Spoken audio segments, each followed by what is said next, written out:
कमला आज दूध थोड़ा ज्यादा निकला है।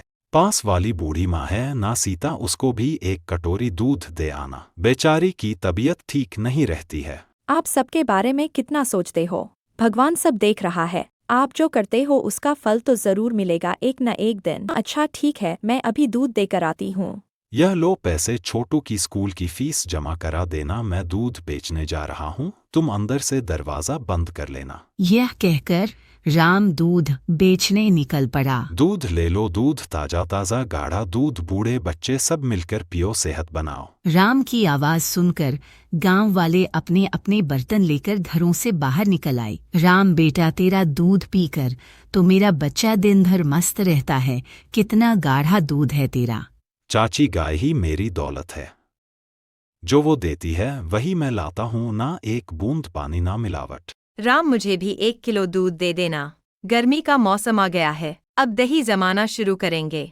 माफ कीजिए बहन जी, दूध तो खत्म हो गया, एक काम कीजिए मैं शाम को आकर दे जाऊंगा। राम बेटा, तू एक और गाय क्यों नहीं खरीद लेता? हमें खाली हाथ लौटना अच्छा नहीं लगता। आप ठीक कहती हैं काकी, मैं भी यही सोच रहा था, मुझे भी अच्छा नहीं लगता आपको खाली हाथ भेजना। राम का दूध शुद्ध और गाढ़ा होने की वजह से गांव वाले उससे ही दूध लेना पसंद करते थे। ग्राहक बढ़ने के कारण दूध जल्दी खत्म हो जाता था।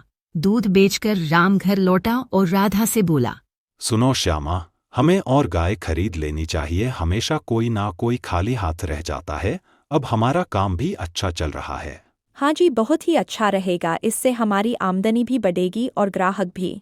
ठीक है, मैं कल बाजार जाकर गाय देखता हूँ, अगर गाय पसंद आ गई तो कल ही ले आएंगे। अगली सुबह राम पास के गांव में गाय देखने गया।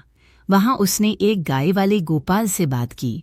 नमस्ते गोपाल भाई, गाय खरीदनी थी, पिछली बार तुमने बहुत अच्छी गाय दी थी, शांत और गाढ़ा दूध देने वाली, इस बार भी वैसी ही चाहिए। क्यों नहीं राम भाई, यह देखो, यह हमारे तबीले की सबसे अच्छी नस्ल है, शांत भी है और दूध भी गाढ़ा देती है। राम ने उस गाय और उसके बछड़े दोनों को खरीद लिया। घर लौटते वक्त अचानक मौसम खराब हो गया। राम गाय और बछड़े को लेकर जल्दी घर की ओर भागा। घर पहुंचा तो उसने देखा कि बछड़ा गायब था। अरे कमला, बछड़ा कहाँ गया? अभी तो साथ में ही आ रहा था, लगता है रास्ते में छूट गया। तुम गाय को संभालो, मैं बछड़ा ढूंढने जाता हूँ। ए जी, मौसम और खराब हो रहा है, आप अभी मत जाइए। नहीं कमला, गाय मेरे भरोसे आई है, मैं उसके बच्चे को मरने के लिए नहीं छोड़ सकता, तुम गाय को देखो, मैं जल्दी लौटता हूँ। राम बछड़े को ढूंढने निकल पड़ा। कुछ दूर जाकर उसे गाय की आवाज सुनाई दी। वह आवाज का पीछा करते हुए पहुंचा तो देखा कि एक गाय और बछड़ा उसकी ओर आ रहे थे।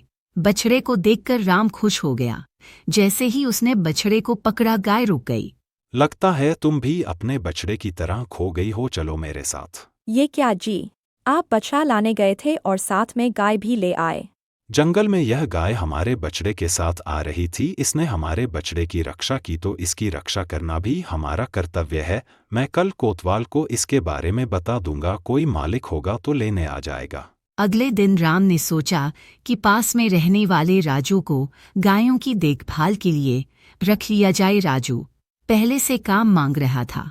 राम और राजू मिलकर गायों का दूध निकालने लगे। राम ने राजू से कहा, अरे राजू, बछड़े को उसकी माँ के पास थोड़ी देर छोड़ दो, उसका पेट भर जाएगा। आज सबको दूध मिलेगा, बहुत सारा दूध लाया हूँ, कोई खाली हाथ नहीं जाएगा। क्या बात है राम, कोई जादू हो गया क्या? कोई जादू नहीं काकी, मैंने एक और गाय खरीद ली है, अब जितना मन हो दूध ले लो। उस दिन भी सारा दूध बिक गया। गांव में एक और दूध वाला था जो राम का दूध बिकता हुआ देखकर जलता था, बेईमान था और दूध में पानी मिलाता था, इसलिए गांव वाले उससे दूध नहीं लेते थे। वह सोचने लगा, जब तक राम दूध बेचेगा कोई मुझसे दूध नहीं खरीदेगा, मुझे इसका कुछ करना होगा।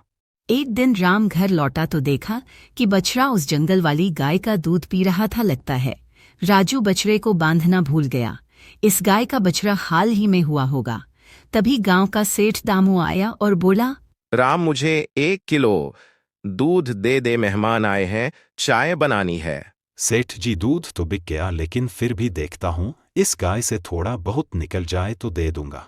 राम ने जैसे ही उससे दूध निकालना शुरू किया, गाय से अपने आप दूध बहने लगा, बाल्टी भर गई।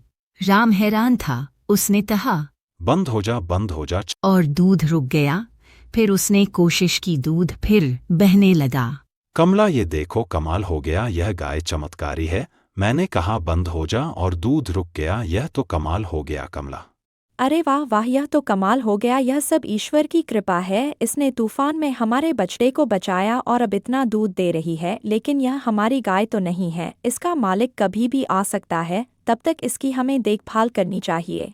राम ने दूध निकालना शुरू किया, बर्तन भरते गए। कमला ने कहा, गाय माता रुक जाइए अब। और गाय तुरंत रुक गई। क्यों ना हम गांव में दूध की दुकानें खोल लें, इतना दूध तो हम अकेले नहीं बेच सकते। कमला यह लालच तो नहीं है ना? नहीं तो हम बर्बाद हो जाएंगे। अच्छी तरह से सोच लो कमला। लालच नहीं, समझदारी है, यह लक्ष्मी जी का आशीर्वाद है। कमला ने दूध की दुकानें खोल दी। उसका काम चलने लगा और उसने उन पैसों से बड़ा घर बना लिया। एक दिन वो सोचने लगा, पहले हम साधारण जीवन जीते थे, आज सब इस गाय की वजह से है। लेकिन इसे कोई चुराना ले। रात को तबेले में अचानक आग लग गई। गाय चिल्लाने लगी। राम और राजू ने आग बुझाई। उसके बाद देखा तो चमत्कारी गाय गायब थी। वो परेशान हो गया। उसने दुकानें बंद कर दी और गाय ढूंढने निकल पड़ा, लेकिन गाय नहीं मिली। अगले दिन एक बूढ़ी अम्मा सरस्वती आई और बोली, क्या हुआ राम, तू बहुत परेशान लग रहा है, कहीं कुछ खो गया क्या?